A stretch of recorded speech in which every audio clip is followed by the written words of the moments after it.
중동에서는 석유보다 귀한 것이 바로 물입니다. 예전에 제가 방글라데시 선교를 가기 위해서 두바이에 잠시 들린 적이 있는데요. 식당에 가서 물 한 병을 이제 우리나라처럼 무료로 주지 않기 때문에 시키게 되는데, 한 병이 얼마 정도였냐면은 당시 한 미국으로 달러로 5불 정도 했던 걸로 기억합니다. 미국 달러 5불이면은 우리나라 돈으로 한 6천 원 정도 되겠지요. 근데 두바이의 기름값은 얼마인가? 1리터에 약 600원이라고 얘기를 합니다. 지금 우리나라도 이제 휘발유 값이 한 1,400원, 1,500원 정도 하고 있는데 600원이면 상당히 싼 겁니다. 그러니까 마시는 물 값이 6,000원이고 기름 값이 1리터에 600원이라고 했을 때에 몇 배 정도 차이가 납니까? 물이 기름보다 10배 이상 비싸다라는 것이죠. 이처럼 사막에서는 석유보다 귀한 것이 물이고, 또 기름이 나오는 유전보다도 귀한 것이 바로 물이 나오는 샘입니다. 그래서 사막에 있는 도시들은 무엇을 중심으로 구성되어 있습니까? 얼마나 기름이 많은 지역, 사실 기름 나는 지역에는 도시들이 있지 않습니다. 도시들은 이 오아시스라든지 물이 나는 곳으로 도시들이 조성되어 있는 것을 보게 됩니다. 왜냐하면 물이 있어야 사람도 살 수가 있고 가축도 기를 수 있고 곡식도 키울 수 있기 때문입니다. 우리나라도 과거에 보면은 동네에 우물들이 하나씩 있었습니다. 물론 저는 우물 퍼서 살던 시절의 삶을 살진 않았지만, 옛날에 이렇게 사극을 본다던가 과거에 우리나라 민속촌이라든지 이런 동네를 가게 되면은 동네마다 우물이 있어서 그 우물을 길어다가 사람들은 식수로 마시기도 했고 또 생활용수로 빨래도 하기도 하고 씻기도 하는 그런 물이 있었습니다. 그래서 우물은 누구를 위한 것일까요? 한 사람이 독점해서 이 우물 내 거다라고 쓰는 사람은 없습니다. 온 동네 사람들이 우물 하나 곁에 두고서 다 함께 먹고 마시는, 나만을 위한 우물이 아니라 함께 사용하는 것이 바로 우물이었다라는 것이죠. 아무리 비가 오지 않는 가뭄이 들었어도 우물에는 항상 무엇이 있었을까요? 물이 있었습니다. 왜냐하면 우물이라는 것은 하늘에서 내리는 빗물을 담아다가 쓰는 물이 아니라 땅속 깊은 곳에서부터 솟아나는 그 물을 채우는 곳이기 때문입니다. 근데 이 우물에는 신비한 비밀이 있다고 합니다.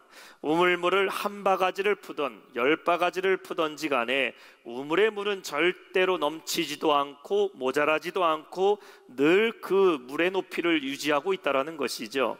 온 동네 사람들이 하루 종일 그 우물가에 와서 몇백 바가지 물을 퍼가도 다음 날에는 신기하게도 우물에 있는 물의 높이는 항상 그 자리를 유지하는 것을 보게 됩니다. 근데 만약에 아무도 우물의 물을 뜨지 않는다면은, 마을에 우물이 있는데 그 우물에 아무도 찾지 않고 그렇게 수개월, 수년의 시간이 지나가게 되면은 우물의 물은 여전히 그대로 있을까요? 그렇지 않다라는 것이죠. 우물물을 쓰지 않게 되면은 그 고여있는 물의 무게로 인해서 샘이 나오는 구멍을 막아버린다고 합니다. 그래서 우물이라는 것은 쓰면 쓸수록 계속 채워지는 것인데, 반대로 아무도 찾지 않고 쓰지 않게 되면은 결국 목적을 잃어버리게 되면은 막혀버린다라는 것이에요. 성경에는 이와 비슷한 원리로 우리에게 쓰면 쓸수록 넘쳐나게 되지만 고여있으면 고여있을 대로 멈춰버리는 것들이 있음을 말씀하고 있습니다. 은혜는 고여있는 고인물이 아닙니다. 은혜는 흘러나가는 물입니다. 내 안에 은혜가 멈추어져 있어서 과거에 내가 받았던 은혜, 수개월 전에 받았던 은혜만 연상하면서 우리는 살아가는 것이 아니라 우리는 날마다 새로운 은혜를 공급받아야 될 줄 믿습니다. 우리 안에 있는 감사도 마찬가지입니다. 감사는 멈춰져 있는 것이 아닙니다. 추수감사절에만 감사하는 것도 아닙니다. 우리는 어제 감사했으니까 나는 오늘 감사하지 않아도 된다가 아니라, 어제는 어제의 감사, 오늘은 오늘의 감사, 내일은 내일의 감사가 흘러넘쳐야 될 줄 믿습니다. 사랑도 마찬가지죠. 사랑은 나누어야 된다고 말합니다.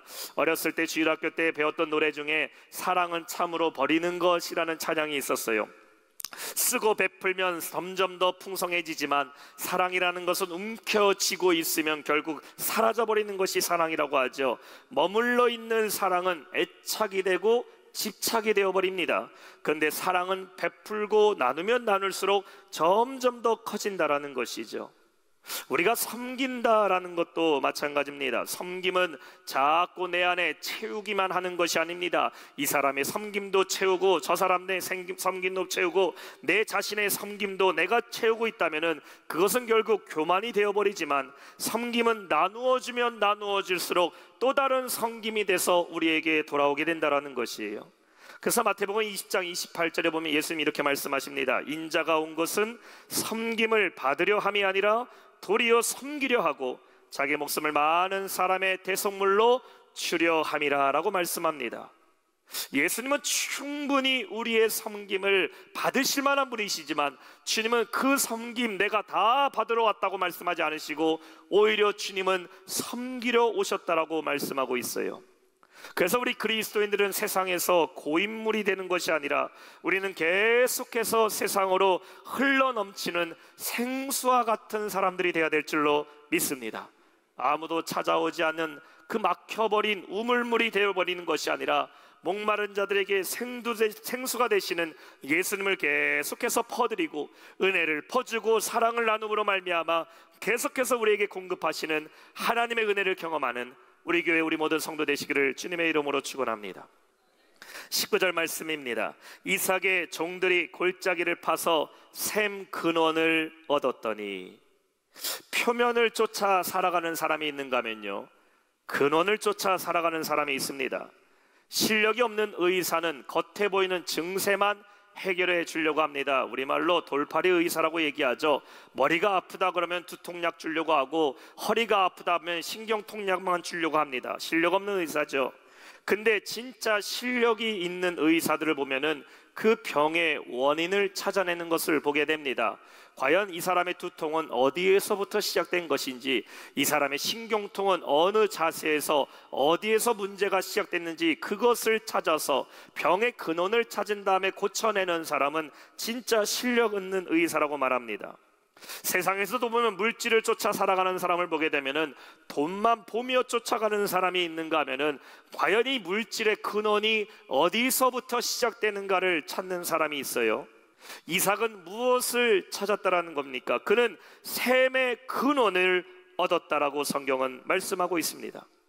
오늘 본문의 배경은 그랄 땅에서 살고 있는 이삭이 하나님으로부터 복을 받게 되는데, 12절에 보면은 이삭이 그 땅에서 농사하여 그의 100배나 얻었고 여호와께서 복을 주심으로, 하나님께서 이삭에게 복을 주시니까 똑같은 땅에서 농사를 지었는데 다른 사람보다 100배나 이삭은 더 많은 수확을 거두게 됩니다. 이것을 보았던 블레셋의 왕이었던 이 아비멜렉이 어떻게 합니까? 이삭을 시기해서 그의 우물을 흙으로 다 메꿔버리고 쫓아내버립니다. 이제 이삭에게 우물만 없으면은 그가 다시는 복을 받지 못할 것이라고 아비멜렉은 생각했지만 어떻게 합니까? 이삭은 가는 곳마다 하나님께서 그에게 샘의 근원을 찾게 하셨다라는 것이에요. 여러분, 내 안에 있는 것들로만 섬기려고 하면은 결국 고갈되어 버리고 말아요. 내 힘으로만 섬기고 내 열정으로만 섬기고 내 능력으로만 섬기려면은 그 섬김에는 제한적입니다. 때로는 내 안에 부족함과 고갈을 느끼게 돼요. 그러나 내 힘으로 사는 것이 아니라 생수의 근원 되시는 주님을 붙잡는 자는 계속해서 공급하시는 그 은혜로 말미암아 우리는 섬김을 감당할 수 있음을 믿으시기 바랍니다. 사람들의 부정적인 말이 들려도 그 안에 생수의 근원이 있는 사람은 넘어지지 않습니다. 내 육신이 때로는 고갈되고 지칠지라도 근원이 그 안에 있는 사람은 계속해서 하나님의 공급하심으로 일어나게 됨을 믿으시기 바랍니다. 사랑하는 성도 여러분, 표면적인 것 쫓아 살아가지 마시고 근원 되시는 주님을 붙잡는 성도 되시기를 주님의 이름으로 축원합니다. 요한복음 7장 38절에 우리 주님 말씀하고 계셔요. 우리 한번 한 목소리 읽어볼까요? 시작. 나를 믿는 자는 성경의 이름과 같아 그 배에서 생수의 강이 흘러나오리라. 아멘. 우리 예수님이 우리의 근원이 되신다고 말씀하고 있어요. 이삭은 근원이 되시는 하나님을 붙잡았습니다. 그러니 그가 파는 곳마다 생수가 넘쳐나게 된 겁니다. 섬기는 자는 어떤 사람일까? 근원을 쫓아 살아가는 사람이에요. 생수의 근원을 찾는 사람입니다. 잠깐 뜨거워졌다가 금방 식어버리는 것이 아니라 그 안에 뜨거운 섬김의 열정으로 말미암아 식지 않는 근원을 붙잡고 있는 성도예요. 우리의 삶의 근원 되시는 주님을 붙잡고 섬김으로 복을 받는 우리 모든 성도 되시길 주님의 이름으로 축원합니다. 두 번째는 무엇일까요? 화평을 찾는 자입니다. 한번 따라합시다. 화평을 찾는 자. 20절 말씀이에요. 그날 목자들이 이삭의 목자와 다투어 이르되 이 물은 우리 것이라 하며 이삭이 그 다툼으로 말미암아 그 우물 이름을 에색이라 하였으며. 피스메이커가 있는가 하면은 트러블 메이커가 있습니다. 피스메이커는 누구입니까? 평화를 만드는 사람이죠. 싸움을 중재시키고 화해를 하게 만들고 연합하게 만드는 사람, 피스메이커입니다. 그렇다면 트러블 메이커는 누구입니까? 말 그대로 트러블, 문제를 만드는 사람이겠죠. 이들은 어딜 가나 싸움을 조장합니다. 나누어지게 만들어요. 일명 싸움꾼이라고 그 역할을 감당하는 사람들입니다. 한번 우리가 생각해 보세요. 나는 피스메이커인가 트러블 메이커인가? 사람이 모이는 곳에 가면은 화평을 주도하는 사람이 있습니다. 분쟁이 일어나면 그럴 수도 있다고 서로 화해하라고 그것을 무마시키고 부드럽게 유하게 넘어가려는 사람이 있는가 하면은 분위기를 계속해서 험악하게 만들어서 그냥 누가 요청하지도 않았는데 자기가 나서서 말합니다. 안 되겠어, 이건 내가 한번 말해야겠어. 누가 바라지도 않았는데 내가 한번 쓴소리 한번 해야겠다고 그렇게 해서 분위기를 험악하게 만들 때도 있어요. 제가 군대에서 군대 생활 하다 보니까 고참 중에서도요, 악역을 맡은 사람이 있는가 하면 착한 역할을 맡은 사람이 있습니다. 근데 사실 가만히 나중에 보니까요, 이 두 사람의 역할이 사실 군대 안에서는 다 필요하더라고요. 악역을 맡은 고참들은 신병이 들어오면요 아주 군기를 바짝 세웁니다. 괜히 시비도 걸고 작은 것에 혼도 내기도 하고 험한 말로 군생활 쉽지 않다, 정신 바짝 차려라, 이렇게 신병들을 군기를 확 잡는 사람이 있습니다. 근데 반대로요, 바짝 졸아 있는 그 이등병들에게 따뜻하게 말하는 고참도 한 명 있더라고요. 그래서 이쪽에 있는 일병에게 혼나고 오면은 여기 있는 상병이 데려가서 그럴 수 있다고, 야 PX에 가서 맛있는 것도 사주고 편하게 쉬라고 만드는 고참도 있어요. 나중에 보니까요, 사실 군대에서는 이 두 고참이 다 필요하다라는 것을 제가 고참이 되니까 깨닫게 되는데요, 사실 왜 나는 피스메이커가 돼야 되고 왜 나는 트러블 메이커가 돼야 될까? 그 중에서 내가 평화를 유지하는 사람이 되어야 되는 것 아닙니까? 근데 그 중에 가장 힘든 고참이 누구일까요? 나에게 힘들게 하는 사람일까요? 기분 좋게 하는 사람일까요? 제일 힘든 고참은요, 착하다가 나쁘다가 하는 고참입니다. 도무지 감을 잡을 수가 없어요. 이 사람은 처음에는 착하게 해주다가 나중에는 갑자기 화나면 막 혼내기도 하고, 도대체 일명의 이 두 얼굴의 사나이 지킬 박사와 하이드, 이런 고참이 있습니다. 아니 군대도 안 갔던 분들 어떻게 그렇게 잘하세요? 우리 주변에 보면 피스메이커 같긴데 피스메이커 아닌 것 같기도 하고, 트러블 메이커 같은데 피스메이커 같은 사람이 있습니다. 아주 도대체 어떻게 돼야 될지를 모르겠는 그런 사람도 있어요. 지금 이삭이 그랄을 피해서 우물을 팠습니다. 근데 20절에 보면 그랄의 목자들이 이삭의 목자와 다투어 이르되 이 물은 우리 것이라 하매. 여러분, 우물을 누가 팠어요? 이삭이 판 겁니다. 땅은 누구 땅입니까? 그랄 땅입니다. 그러다 보니까 우물을 판 이삭의 목자들과 자기 땅이라고 주장하는 그랄의 목자들 간에 다툼이 벌어지게 됩니다. 사실 우물이라는 것은 같이 사용하면 돼요. 이삭의 목자들이든 그랄의 목자들이든 어디서 온 목자들이든 간에 함께 다 같이 퍼담아도요 절대 물이 모자라지 않습니다. 그런데 사용할 때마다 이거는 내 거다, 이거는 내 거다, 이거는 내 거다, 서로 분쟁이 끊이지 않았다라는 것이에요. 그래서 이 우물의 이름을 뭐라고 집니까? 이 10절 후반절에 보면 에색이라 하였으니, 이 발음을 잘 하셔야 돼요. 에색, 그 뜻이 언쟁 다툼입니다. 에색, 언쟁 다툼. 벌써 이 발음부터가 벌써 싸움 같아요. 그 우물의 이름이요 다툼 우물 됐어요. 다툼 우물. 그러니 이 물의 물을 마시는 자마다 다 다툼의 물을 마시게 됐다. 마실 때마다 싸움이 일어나기 시작합니다. 양떼들 먹일 때마다 다툼이 일어나기 시작해요. 혹시나 저 녀석들이 오나, 혹시나 얘네들이 차지하고 있지 않나. 아주 그 우물물에 가면은 편안한 쉼을 누리는 것이 아니라 온통 싸움과 긴장만 가득했다라는 것이에요. 그렇다면 여기서 어떻게 해야 되는가? 싸워서 이걸 내가 빼앗아야 되는가? 아닙니다. 그 물 계속 마시고 있는 것이 아니라 딴 데로 피하는 것이 지혜롭다라는 것이에요.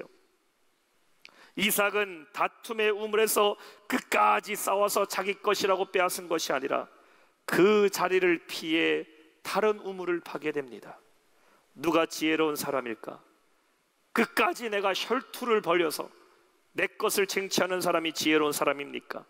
아니면 내가 자꾸 분쟁에 휘말릴 때에 그 자리를 포기하고 피해서 화평을 지키는 자가 지혜로운 사람일까? 당연히 섬기는 자는 어떤 사람이 될까? 화평을 찾는 자가 되어야 된다는 것이에요. 마태복음 5장 9절에 말씀하고 있죠. 화평하게 하는 자는 복이 있나니 그들이 하나님의 아들이라 일컬음을 받을 것이요. 영어 성경 보니까 Blessed the peacemaker라고 얘기하고 있어요. peacemaker, 화평을 만드는 자는 복이 있나니. 어떤 복이에요? 하나님의 아들이라 일컬음을 받는다. 하나님의 아들이라는 것은 우리 예수님을 말하고 있죠. 예수님을 닮은 자, 예수님과 같은 성품을 가진 자, 하나님의 자녀로 인정받는 자, 평화, 화평을 찾는 자라는 것이에요. 우리 그리스도인들은 누구를 닮아야 될까? 우리는 예수님을 닮은 성도가 되어야 될 줄로 믿습니다. 이걸 영어로는 피스메이커라고 얘기하고 있어요. 화평을 찾는 자. 성화, sanctification이라는 것은 무엇을 뜻해요? 그리스도를 닮아가는 과정이에요. 성화의 과정의 절대적인 건 뭡니까? 화평입니다. 평화예요. 여러분 자꾸 내 안에요 분쟁이 있다면 그거 쫓아가면 안 됩니다. 저 북한에서는 뭐든지 간에 죄다 전투라고 갖다 붙이더라고요. 봄 되니까 모내기 전투, 가을 되니까 추수 전투, 하여튼 뭐 어디 공장에는 산업 전투, 하여튼 뭐든지 갖다 다 싸움이라고 갖다 붙입니다. 북한의 축구는요 스포츠가 아닙니다. 우리나라가 북한하고 경기하면 이렇게 말해요. 전투 축구가 시작됐다. 하여튼가 이기지 않으면 끝나는 겁니다. 무조건 싸우는 거예요. 그러니 그 땅에 평화가 있겠습니까? 사랑하는 성도 여러분, 싸움을 쫓아가는 것이 아니라 화평을 찾아가는 성도 되시길 축원합니다. 이삭은 화평을 찾아가게 돼요. 싸움을 피해서 계속해서 이동하며 우물을 파게 되는데 21절에 보세요. 또 다른 우물을 팠더니 그들이 또 다툼으로 그 이름을 신나라 하였으며, 다시 우물을 팠는데 이 그랄의 목자들이 또 찾아와서 싸우기 시작합니다. 그래서 그 이름을 뭐라고 줬다고요? 신나서 신나가 아니에요. 대적하다, 원수, 사탄이라는 의미의 신나가 되어버렸어요. 결국 그 우물도 버리고 이삭은 또다시 옮겨가게 돼요. 무엇 때문에 그 어렵게 팠던 우물을 포기했습니까? 평화, 화평을 지키기 위함이라는 것이에요. 원수들은 이삭의 우물만 쫓아가며 괴롭히고 있지만 이삭은 무엇을 쫓아갔다? 화평을 쫓아갔다라는 것이. 하나님 누구와 함께 하실까? 화평을 찾는 이와 함께 하심을 믿으시기 바랍니다. 오늘 여러분의 삶에 자꾸 분쟁을 일으키게 되고 다툼을 일으키게 되고 내 안에 대적하는 원수를 만날 때에 여러분 맞서 싸워서 내가 한번 이겨봐야겠다, 이것도 전투다라고 하지 마시고 하나님이 인도하신 대로 화평을 찾는 성도 되시길 축원합니다. 그때 하나님 반드시 우리를 원수의 목전에서 승리케 하시고 상을 베풀어 주실 줄로 믿습니다. 마지막 세 번째, 소망을 찾는 자입니다. 한번 따라합시다. 소망을 찾는 자. 우리 22절 말씀 한 목소리 읽어볼까요? 22절 시작. 이삭이 거기서 옮겨 다른 우물을 팠더니 르호봇이라 하여 이르되 이제는 여호와께서 우리를 위하여 넓게 하셨으니 이 땅에서 우리가 번성하리로다 하였더라. 아멘. 우물을 어떻게 팔 수 있을까요? 사막의 우물을 파는 인부라는 책을 보게 되면은 사라 사막에서 우물을 파는 리루와디 우물을 대한 이야기가 나오게 됩니다. 이 모래뿐인 사막에서 수맥이 있다고 판단되는 곳에서 땅을 파기 시작하는데 몇 미터 정도 파 내려갈까요? 약 80m 이상 파 내려간다고 합니다. 8m가 아닙니다. 80m, 엄청나게 깊은 거죠. 80m 이상 파 내려가다 보면은 그 모래 사막 밑에 석회 한 판을 만나게 되는데 그 밑에 80m 구덩이에서 석회 한 판을 곡괭이로 깨부시다 보면은 그 안반이 부셔지면서 드디어 그 안에 수맥이 터져 나온다라는 것입니다. 물론 지금은 기계로 해서 저 깊이 이 파이프를 내려갖고 땅을 파지만 그 당시엔 다 이렇게 삽으로 곡괭이로 사람들이 팠겠죠. 하나의 우물을 파기 위해서 수많은 노력과 시간이 필요하게 되는데 그렇게 팠던 우물이 100% 물이 나온다? 100% 넘치는 물이 나온다라는 보장은 없습니다. 따라서 어떤 사람은 평생에 우물 하나 파기도 힘든 겁니다. 근데 이삭은 몇 개의 우물을 팠는가? 창세기 26장에서만 이삭은 6개의 우물을 파게 됩니다. 근데 이삭의 우물은 80m만 파고 내려간 것이 아니에요. 성경학자들이 이스라엘 그 이삭이 있던 땅 가나안 땅을 조사했을 때 약 150에서 200m 이상 파고 내려갔으며, 아마 이것은 단기간 내에 판 것이 아니라 수년에 걸쳐서 팠을 것이라고 말하고 있습니다. 왜냐하면 그만큼 이스라엘에서는 우물을 파는 것이 쉽지 않기 때문입니다. 이삭은 계속해서 우물을 파며 이동하게 되는데 드디어 르호봇이라는 우물을 만나게 돼요. 이 르호봇이란 이름의 뜻이 무엇일까요? 오늘 22절에 말하고 있어요. 여호와께서 우리를 위하여 넓게 하셨으니 이 땅에서 우리가 번성하리라. 르호봇이란 말은 넓게 하다예요. 지경이 넓어진다라는 것이죠. 이삭은 무엇을 찾아 우물을 팠다라는 것입니까? 하나님이 우리의 지경이 넓게 하실 때까지, 그리고 번성하게 하실 때가, 영어 성경 보니까요 fruitful이라는 단어를 썼어요. fruitful, 과일로 가득 채운다, 열매로 가득 채운다라는 것이죠. 우리가 우물을 파고 나아갈 때에 하나님은 내가 가는 그곳에서 가득 열매를 채우실 것을 소망을 바라봤다는 것이죠. 이삭의 우물은 단순히 목마름을 해결해주는 물만 나오는 우물이 아니었어요.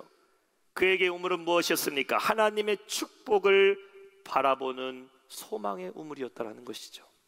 어떤 이들은 이 물을 보면서 단순히 목마름만 해결하는 우물이라고 생각하지만 이삭은 그렇지 않았어요.